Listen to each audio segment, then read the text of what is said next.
Hello children, welcome back. So in the last class I had already given you the summary of the chapter The Modern Millionaire. So this is a video explanation about the chapter by Oscar Wilde, who is an Irish dramatist, okay, very famous, one of the famous play he has written, The Importance of Being Earnest, which is satire, or Victorian pretensions. No, there are many short stories also written by him, where he also gives a witty account of how appearances are deceive. Can deceive. Okay, now this is also a chapter very interesting, very humorous, very comical. Okay, so let us go through it. So unless one is wealthy, there is no use in being a charming fellow. That means, according to what is the first line, means in order to become charming you have to have lot of wealth. Okay, otherwise you cannot flaunt without having wealth. You stay in a very almost broken house, okay, and you keep on showing that you have lot of money. That's all fake. In order to show, you have to have lot of money. So romance is the privilege of the rich, not the profession of unemployed. So those who have a good income, who have good like job, they can only romance, they can only flaunt, they can only show off. Rest others can never. Okay, according to the poet, the writer Oscar. The poor should be practical and prosaic, and according to him, that means the poor should always be alert, always be focused. They have no time to waste, no money to waste. It is better to have a permanent income than to be fascinating. Yes, that means first you have to have a good income coming, so then only you will be able to spend money, in all luxuries or in leisure or whatever you feel like. If you don't have a proper income, then if you keep on like flaunting, only showing off money, even if you have 10,000, you spend a lot and then you have nothing tomorrow. So that is useless. That kind of life is useless. Okay.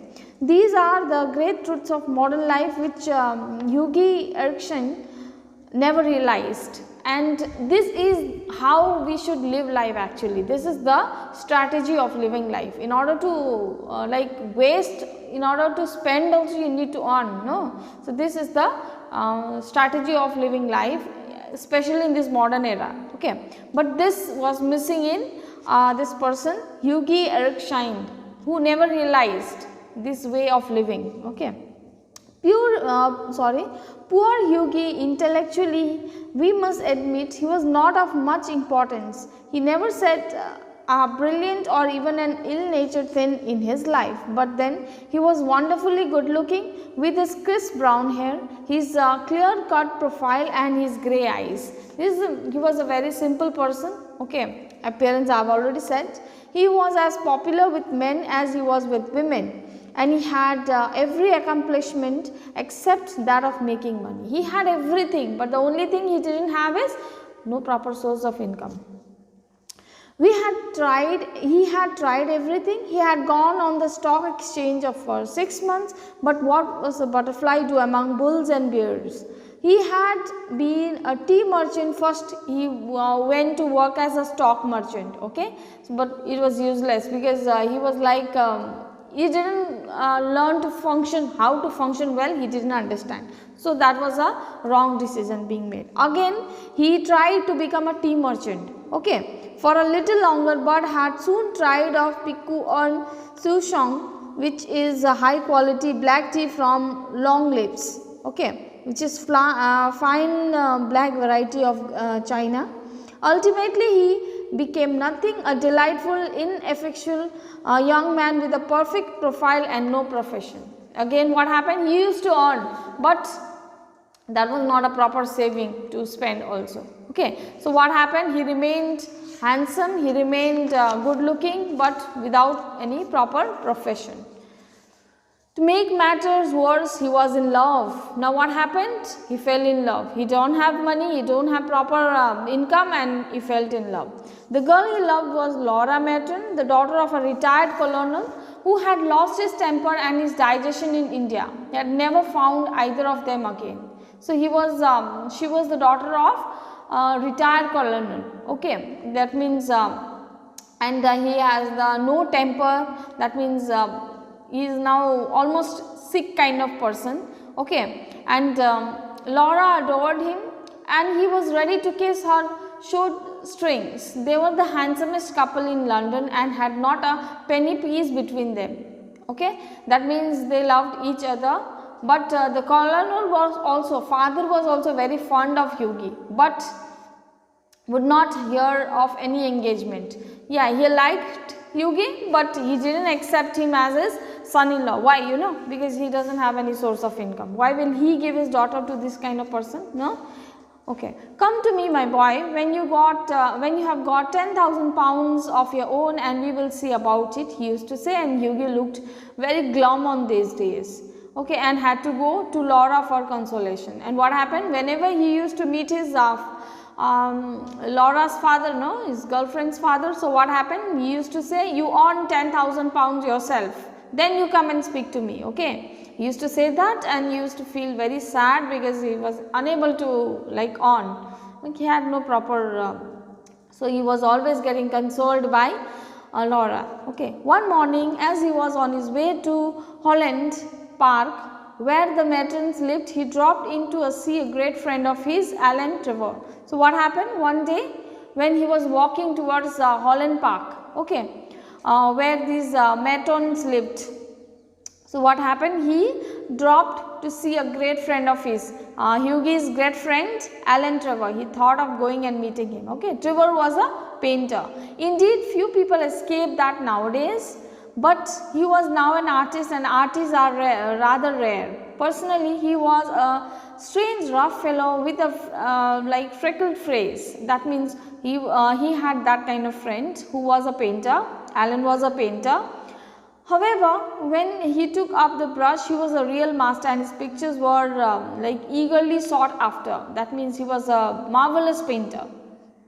He had very much attracted by Hughie at first. Okay, it must be acknowledged entirely on account of his personal charm. I said no, that Hughie had a great charming face. Okay, even Alan was attracted by his charming face when he first met him.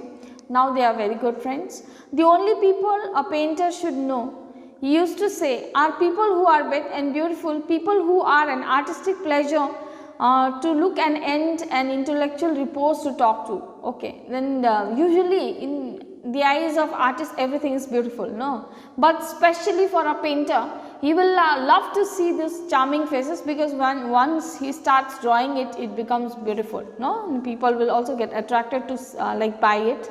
So he was telling that. Now men who are dainties and women who are darlings rule the world, at least they should do so, and they are saying those people really rule the world because they are liked by everyone in every phase. Okay, in everything. So they are the real rulers of the world, charming face, men and women. This artist used to say, okay, Alan Trevor. However, after he got to know Hughie better, he liked him quite as much as for his bright, brilliant spirits and his generous, reckless nature, and had given him the permanent entry to his studio. So what happened? Though he didn't have money, but he had a very good person, very good heart. Okay, Hughie. So that's why he was much more attracted by Ellen. So he said, any time you can come and visit my studio. So that's why he went to visit him. When Hughie came in, he found Trevor putting the finishing touches to a wonderful life-size picture of a beggar man. So he was drawing a picture of a beggar. Okay, you can see the picture. The beggar himself was standing on a raised platform in a corner of the studio. He was a wizened old man with a face like wrinkled parchment and a most piteous expression. Because he is a beggar, he will not have a very charming face, no, because he is old, he is tired, he is hungry, he is starving, so many things. So a wrinkled face, after all he is an old man. Over his shoulders were flung a coarse brown cloak, all tears and tatters. His thick boots were patched and cobbled, and with one end he leaned a rough stick, while on the other he held his battered hat for arms. So you can see, okay, he has all patches clothes, his boots are all torn, which is like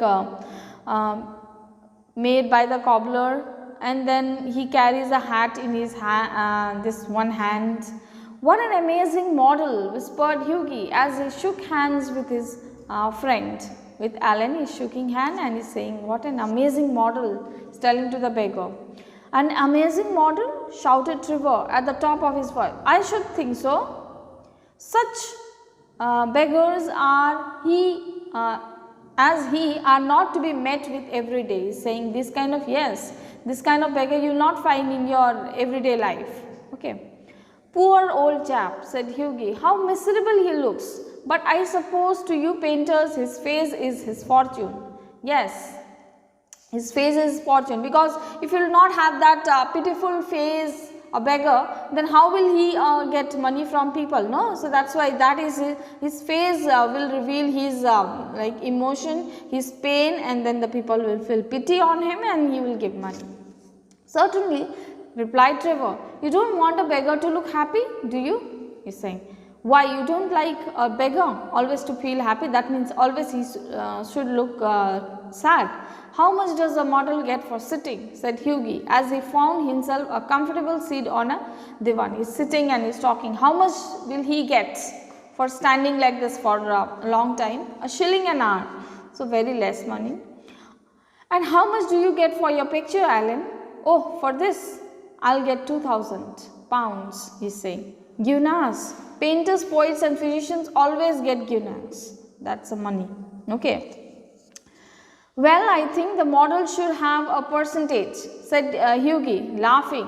They work quite as hard as you do. Why he is telling that? Because he helped this Alan to earn. How? He is standing it for long hours there, pausing, no? So then only he is able to make that beautiful picture and he gets 2,000. So he said, you should not get a shilling, instead he should get some percentage. Okay, good money. Okay, he said that in a laughing tone. Nonsense, nonsense. Why look at the trouble of laying at the paint alone and standing all day long at one easel? It's very well, Hughie, you talk for you to talk, but I assure you that there are moments when art almost attains to a dignity of manual labor. It's very easy for you. You are only seeing the pain of that person standing whole day and me making the picture, no? But you will never understand the art. The minor details what I have to make when I am making that matters a lot. You will never understand. But you mustn't chat, I am very busy. I am saying, anyways, I don't want to speak on this because I am very busy, I am doing my work. After some time, the servant came and told Trevor that the frame maker wanted to speak to him. Okay, so Ellen Trevor servant comes and says that somebody has come for the frame making. Don't run away, Hughie, he said as he went out. I will be back in a moment. Saying, Hughie, just sit, I'll be just back. Okay. The old beggar man took advantage of Trevor's absence for a rest a moment on a wooden bench, and then that was beside him. What happened? The beggar who was standing was giving a like pose for Alan to paint his picture, no? So he was also feeling very tired, so he sat on that wooden bench for a moment until he comes back, Alan. So he looked so forlorn and wretched that Hughie could not help pitying him and felt in his pockets to see what money he had. He felt very bad. Hughie felt very bad seeing the pitiful sight of this beggar. So he was searching some pennies inside his pockets. He thought to himself, okay, all he could find was some sovereign and some coppers. He found those money only very, very cheap, very much less. Poor old fellow, he thought to himself, he wants it more than I could do, but it means no hansoms for a fortnight. And he was across the studio and slipped the sovereign into the beggar's hand. He is saying, I wish I could have given him more than this, but at present I don't have. So still he hands over that money to that beggar. Okay. The old man started and a faint smile glittered across his withered lips. Thank you, sir, he said. Thank you. And he's saying, thank you, sir, after getting the money. Then Trevor arrived and Hughie took his leave, blushing a little at what he had done. He was feeling very happy, he felt proud. Whenever you do some like social work, you feel good from your heart. So he was, though he also didn't have that much, but he really felt bad because he did it from his heart. He spent the day with Laura, got a charming scolding for his extravagance, for his extra like expense which he gave to the this beggar, and had to walk home. Now finally he is now walking home. That night he strolled into the Palette Club at about 11 o'clock and found Trevor sitting by himself in a corner. Now what happened? That now he went, okay, into one club he went, that it was almost 11 o'clock, and he found Trevor was also sitting in one corner there. Okay, well, Alan, did you get the picture finished all right? He asked. Now he is asking, was your picture fine? Finished and framed, my boy, answered Trevor. And by the way, you had made a conquest. That old model you saw is quite devoted to you. The model, that means the beggar, is really like pleased by your appearance. I had to tell him all about you, who you are, where you live, and what income is, what prospects you have. I had to say everything about you because he was asking me. Okay. So what happens next, we will be learning in the next class. Okay.